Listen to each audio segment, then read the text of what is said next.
Alors, on voit qu'au niveau du réseau, au niveau des médias sociaux, c'est une nouvelle façon de communiquer, qui est une extension de ce qu'on faisait déjà sur une base naturelle. Comme ce soir, on réseaute, on se parle, on se rencontre.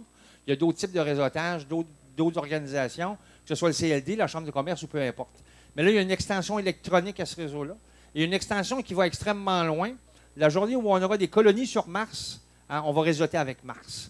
Alors, ça vous donne une idée un peu de l'extension. Donc, c'est un immense perron d'église, hein, où il peut y avoir beaucoup de bruit, comme j'entends des fois dans le fond, mais où il faut discriminer par rapport à ce bruit-là. Il faut savoir choisir, hein, où on veut aller. Et c'est un peu ce qu'on va vous expliquer pour la suite des choses.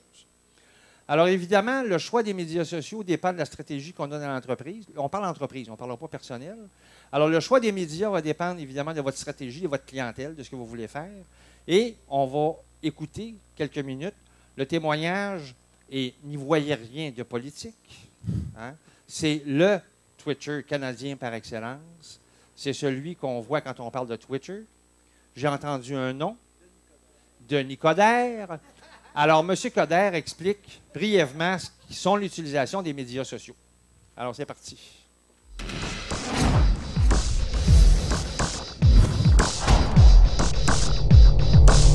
Comment on se sert de Twitter et qu'est-ce que Twitter est pour nous, en fait? Donc, il y a des gens qui peuvent voir ça gros comme le monde et puis c'est la fin de tout, là. Non, c'est un moyen, c'est une plateforme, c'est une façon d'atteindre les gens. Puis, mais il y a une interaction. Donc, d'un côté, il y a une question de proximité. Il faut être authentique. Tu parles avec la population en général, mais tu fais pas juste un message, le message du jour, là. C'est pas la saveur du mois, cette affaire. Et dans le fond, Twitter, moi, je suis un gars qui a commencé avec Facebook. Je suis toujours sur Facebook. Sauf que je me suis rendu compte, j'étais un peu déçu. Je cherchais des amis, puis ils m'ont dit finalement c'était pas des vrais amis. Alors, j'ai dit, moi, essayer Twitter, mais j'ai gardé Facebook pareil.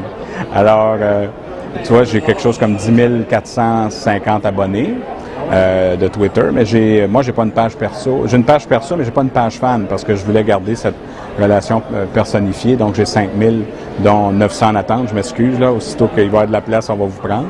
Mais de ça m'a de démontrer à une communauté, à une génération, à d'autres leaders d'opinion que la politique, c'était aussi quelque chose d'important. Donc, c'est bon pour l'institution démocratique.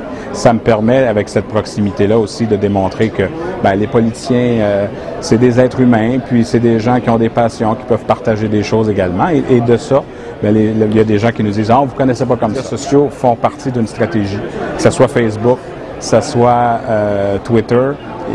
Évidemment, avant, il y avait toujours le blog, mais je pense que ces outils-là vont devenir des incontournables dans le porte-à-porte virtuel que j'appelle. Et si on veut atteindre le plus de gens possible, il va falloir aller là aussi. Pas uniquement là, mais là. L'utilisation qui en faisait. Une chose qui revient régulièrement quand on en parle, quand j'en parle à des clients ou quand j'en parle dans mes formations, hein, c'est que les gens se disent, bon, on commence avec quoi? Par quel bout commencer? Combien de temps je dois mettre là-dedans? Ça, c'est la grosse inquiétude dans cet existentiel. Ça. Combien de temps est-ce que je dois consacrer aux médias sociaux pour mon entreprise? Hein? Est-ce que ça prend beaucoup d'énergie? Puis, qu'est-ce qu'on fait si on attaque mon entreprise? Ça, c'est la grosse affaire. Ça, s'il y a des commentaires négatifs, bien là, on peut-tu s'entendre que nous ne sommes pas les Coca-Cola de ce monde? Là? À notre échelle, se faire attaquer, mettons qu'à la limite, un petit commentaire négatif. C'est pas de toute façon, s'il y a quoi de négatif à dire par rapport à l'entreprise, on veut-tu le savoir ou on ne veut pas le savoir? Hein? On veut le savoir. Hein? Pour être capable d'y réagir et être capable de répondre. Hein? Donc, on s'est posé nous-mêmes ces questions-là, c'est clair, surtout en termes d'énergie et de temps à y consacrer.